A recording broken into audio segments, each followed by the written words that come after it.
여러분 안녕하십니까, 한시현 변호사입니다. 한동훈과 한동훈의 졸개들 끝까지 국민의 염장을 지르는구나. 한동훈과 한동훈의 졸개들 끝까지 국민의 염장을 지르는구나 라는 글이 지금 또 김성애 전 비서관이 썼는데요. 페이스북 글입니다.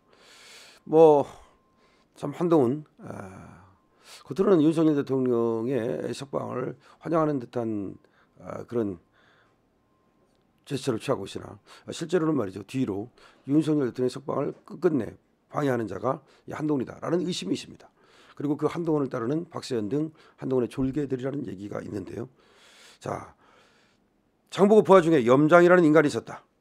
후대 신무왕이 된 김우징이 반란을 일으킨 데 실패하고 장보고에 도망쳐왔다. 그가 장보고에게 왕으로 세워지면 딸을 왕비로 삼겠다는 약속을 했다. 하지만 반란이 성공하고 신무왕이 된 김우징이 약속을 지키지 않았다. 그래서 장보고가 왕을 토벌하려고 반란을 일으키려 했다. 이때 신무왕 측에서 장보고의 옛 친구이자 부하인 염장을 시켜 장보고를 암살하게 된다. 그것도 모르는 순진한 장보고가 옛 친구인 염장을 환대하고 잔치를 베풀었다. 장보고가 거나하게 취한 것을 본 염장은 장보고 옆에 다가가 숨겨온 칼로 장보고 옆구리를 찔러 살해한다. 이것이 훗날 염장을 지른다는 속담이 되었다. 한마디로 옛 친구를 믿은 순진한 장보고를 암살하는 배신자의 상징이 염장이다. 로마 카이사르를 암살한 브루투스 역시 카이사르의 절친이었다. 박근혜, 윤 대통령을 배신한 유승민, 한동훈도 두 사람의 최측근이었다. 어제 법원에서 윤 대통령 변호인단이 청구한 구속취소 청구가 인용되었다. 곧바로 석방하는 것이 순리다. 더구나 구속집행 정지에도 즉시 항고 제도가 우연으로 판단되었으니 구속취소의 경우는 말해서 무엇하겠는가. 그런데도 배신자 한동훈의 졸개인 박세현 특수본부장은 즉시 항고도 석방도 하지 않고 머뭇거리고 있다. 검찰총장인 심우정과 대검이 석방을 결정했음에도 박세현 특수본이 반발을 한다는 얘기다. 윤 대통령 석방을 염원하는 국민의 옆구리를 배신자 한동훈과 그의 졸개가 칼로 수저대고 있는 것이다. 거대 야당인 이재명과 민주당의 줄 탄핵과 예산 삭감으로 윤 대통령이 꽁꽁 묶이고 국정이 마비되었을 때도 한동훈이 김건희 특검법 등으로 윤 대통령의 염장을 질러대더니 이젠 한동훈의 졸개들이 윤 대통령 석방을 바라는 국민의 염장을 질러댄다. 이미 윤 대통령 탄핵이라는 먹구름을 뚫고 해가 비치기 시작했는데 아직도 반란의 미련이 남은 한동훈과 그 졸개들이 끝까지 저항을 하고 있다. 손에 들고 있는 보잘것없는 칼로 시대의 흐름을 꺾을 수 있다는 만용을 부리고 있다. 마치 풍차를 향해 돌진하는 돈키호테처럼. 어리석은 녀석들. 그러면 그럴수록 너희들의 죄만 더 무거워질 뿐이다. 한동훈 그리고 박세현, 검찰의 세상 무서운 줄 모른 채 소시오패스적 기질이나 차곡차곡 채운 너희들. 국민의 염장을 지는 지가 얼마나 무서운지를 곧 깨닫게 될 것이다. 자, 장보고를 그야말로 옆구리를 찔러서 살해한 염장처럼 말이죠.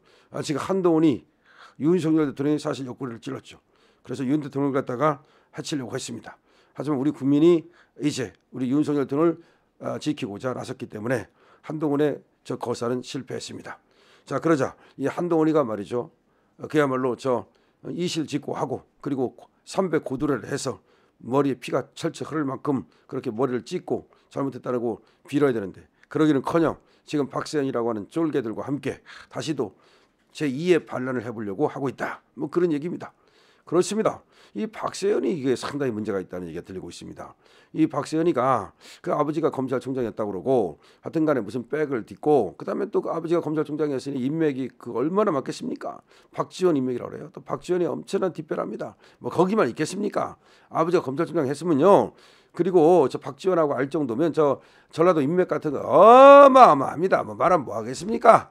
뭐 그런 인맥 가지고 지금 서울 고검장도 된 모양인데 검찰은 말이죠, 실력으로 되질 않아요. 그게 검찰과 법원의 차이예요.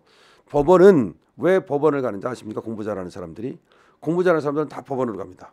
그 연수원에서도 물론 자기가 뜻이 있어가지고 나는 뭐 공부 잘하는 사람 중에서 나는 변호사 할래 하고서 오히려 변호사 하는 사람들이 있어요. 하지만 공부 잘하는 사람들 검찰은 별로 안 갑니다. 왜 그럴까요? 그 이유를 말씀드릴게요. 법원은 한번 그 연수원 성적 그리고 사법고시 성적이 계속 영원히 따라가요. 지금까지는 그랬어요. 무슨 요새 로스쿨 때문에 좀 바뀌긴 했는데 옛날에는 그 성적이 끝까지 가. 그래가지고 다른 걸로 평가할 게 없잖아. 뭘로 평가할 거야? 한번 생각해 보세요. 판사가 판결을 잘했네 못했네? 그런 평가 못해요. 왜냐하면 1심에서 잘못되면 2심하고 2심하면 3심하고 이렇게 돼 있는 거기 때문에 얘가 판단한 게 좀 잘못됐다면 2심에서 또 보면 되는 거고, 다만 워낙 엉터리여서 얘가 올라가면 다 깨지면 그건 뭐 말할 필요 없죠. 근데 그런 경우는 드물어요. 거기서 거기야. 그러면 뭘로 평가할 거야? 한번 생각해 보세요. 판사 A 판사 B 판사가 각자 자기가 맡은 사건을 한단 말이야. 그럼 승질이 더럽다고 판단할 거야? 판단할 게 없어요. 그래서 판사는 그 연수원 성적 그리고 사법고시 성적, 이 성적으로 판단을 해요. 특별한 일이 없는 한, 물론 이 중에서 이제 그 나고 하는 놈들이 있죠. 술 처먹고 지랄했다든가 예를 들어서 무슨 뭐 사고를 쳤다든가, 그건 그만두고.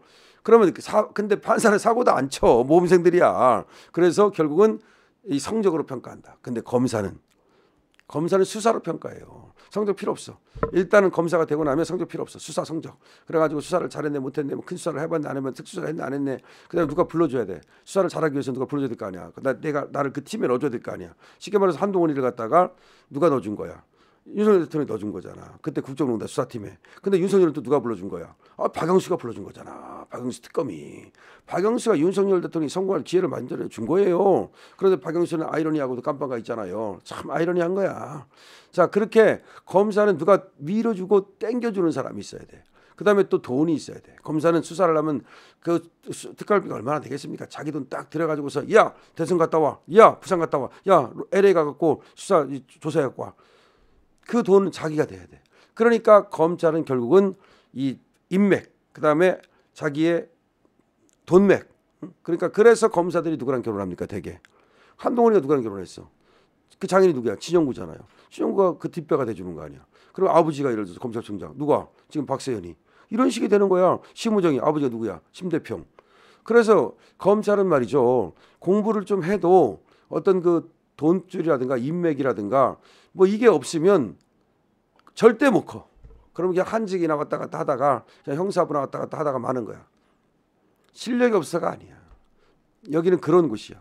그래가지고서 여기에 보면은 귀족 자제들이 엄청 많은 거야. 이 검찰에서 뭐 하는 애들은 귀족 출신들. 그러니까 돈 많고 귀족, 아버지가 뭐 했네, 아버지가 장관했네, 이런 사람들이 질비한 거야. 그래가지고 그런 게 없는 사람은 그걸 잡는 거야. 뭘로? 결혼으로. 그래 한동훈이는 뭘로 잡았어? 진은정이, 진영구 이렇게 잡았잖아. 다 그렇게 되는 거예요. 그걸 잡았고, 그다음에 그럼 윤석열 대통령 어떻게 컸느냐? 윤석열 대통령 사실 아버지가 뭐 연대 교수니까 나쁜 건 아니야. 뭐 아버지 연대 교수면 대단한 거지. 서울대 나오고 뭐 다 괜찮죠. 그렇지만 그것만 갖고는 안 돼. 그것만 갖고는 안 돼요. 그러니까 윤석열 대통령을 사실 도와준 사람은 김건희 여사인 거예요. 그걸 알아야 되는데 김건희 여사가 그래서 사실은 큰 역할을 한 거야. 적어도 다른 건 몰라도 김건희 여사가 돈 신경 안 쓰게 만들어줬잖아요. 응? 그런 거라든지 또 여러 가지로 내조 잘하고, 그뿐이 아니야. 또 윤석열 대통령대로 또 인맥이 있어요. 뭐 없는 게 아니고. 그래서 그 인맥이 있었기 때문에 거기까지 갔는데, 마지막에 이제 그게 성공한 거는, 가장 이제 튀어오른 거는 그 댓글 수사하다가, 그 댓글 수사가 뭡니까? 사실은 박근혜 대통령 댓글 그거에 대한 수사 아닙니까? 그러다가 저쪽 애들이 키워준 거야. 사실은 저쪽 애들이. 그래서 서울중앙지검 함장하고 그다음에 이제 검찰총장하고, 이건 저희들이 시켜준 거잖아. 문재인 애들이 시켜준 거잖아. 양정철이라든지 이런 애들이 시켜준 거야. 그래서 그 자리 간 거예요. 검찰에서의 이 성공은 다 이게 뭐가 없고, 그냥 예를 들어 저 두배 사건에서 태어났는데 아무도 아는 사람 없고, 그냥 마누라도 그냥 그냥 두배 사건에 친구하고 결혼하고, 그다가 뭐 큰 욕심 없고, 그러면 검사로 성공 못해. 어느 정도 검사하다가 못 받고 변호사하고 그러는 거야. 하여튼 그런데 이 박세현이라는 자가 이렇게 말이죠. 정말로 이 큰 어떤 인맥, 아버지가 검찰총장 했다니까. 거기다가 친구들 무슨 한동훈 뭐 이렇게 해가지고서 그래서 선거한 거야. 근데 한동훈이가 지금 이렇게 이제 떴잖아요. 어쨌든간 떴잖아. 법무장관 하고 뭐 지금 당 대표 하고 막 뜨면서 대통령 후보로 이제 딱 된 거 아니야. 뭐 지는 후보라고 그래. 우리는 이제 후보라고 인정하지 않지만 같이 이제 후보가 된 거야. 대통령 가까이 갔었지. 윤 대통령만 배신만 안 때리고 그랬더라면 혹시 알아? 그거는 2027년 정도 되면 모르는 거였어요. 근데 지금 이렇게 이제 지금 상황이 된 거 아니야? 그러니까 박세현이는 한동훈 라인이 된 거야, 쉽게 말하면. 한동훈 라인이 된 거야. 그다음에 고등학교 현대고등학교 같이 그러면서 한동훈 라인이 됐는데 한동훈이 지금 낙동강 오래됐잖아. 윤석열 대통령하고 완전히 이렇게 됐잖아. 그러니까 이 한동훈 라인의 한동의 졸개들이 지금 윤석열 대통령에 대해서 끝까지 저항을 하는 거예요. 근데 지금 얘기하는 것처럼 아무리 끝까지 졸개들이 그 난리를 떤다고 한들 그게 되겠냐 이 말이야. 결국은 모든 것은 순리대로 돌아가는 것인데 끝났다. 분수를 알고 항복하라 이런 얘기를 지금 하고 있는 겁니다. 그래서 한동훈과 그 한동훈의 졸개들 중에서도 박세현 여기가 서울고검장이고 지금 특수본부장의 팀장이라는 그걸 가지고 끝까지 석방을 안 하겠다고 지금 버티면서 윤석열 대통령한테 칼을 등에 꽂으려고 하고 있는데 그것은 성공할 수 없다라고 하는 얘기를 하는 거고 이구동성으로 그런 소리를 하고 있어요. 나경원 의원도 또 페이스북에 글을 써가지고서 이 박세현은 감옥 가야 된다. 박세현은 감옥 가야 된다고 얘기하고 있고요. 당연하죠. 이 박세현이 지금 불법 수사를 했다고 보는 거 아닙니까? 그다음에 이제 불법 기소를 했다고 보고 그러면 당연히 감옥 가는 거죠. 지금도 석방 안 하고 그러면 그 불법 체포 구금죄예요. 지금 체포는 아니고 이제 구금죄죠. 아니 빨리 석방해야 되는데 석방해야 되는데 안 하는 것도 불법 구금죄인 거예요. 내가 갖다 집어넣은 것만 불법 구금죄가 아니라 석방해야 되는데 안 해주는 거 이것도 불법 구금죄. 부작위에 의한 불법 구금죄라고 얘기해. 그거를 갖다가 자구라는 것은 내가 행동을 해서 죄를 보면 자구이, 그러니까 자구이 뭘 한다는 뜻이죠. 그러니까 살인을 했다, 자구이 이렇게 되는 거고 부작위는 내가 뭘 해야 되는데 안 해가지고 의무를 저버려가지고 죄를 짓는 걸 부작위에 의한 어떤 살인죄 이렇게 부르거든요. 이건 부작위에 의한 불법 구금죄가 되는 거죠. 내가 풀어줘야 되는데 안 풀어준 거. 그러니까 그 얘기를 하고 있는데 하여튼 지금 박세현은 감옥 갈 것이 두려워서 그러는 건지 아니면 권력을 놓기가 두려워서 그러는 건지 모르지만 지금 어거지를 부리고 있습니다. 자, 박세현 그리고 뒤에서 지금 조종을 하고 있는지 모르겠습니다만 한동훈 정신 차려야 될 겁니다. 이제 그들의 멸망의 날이 다가왔습니다. 강신업 TV입니다.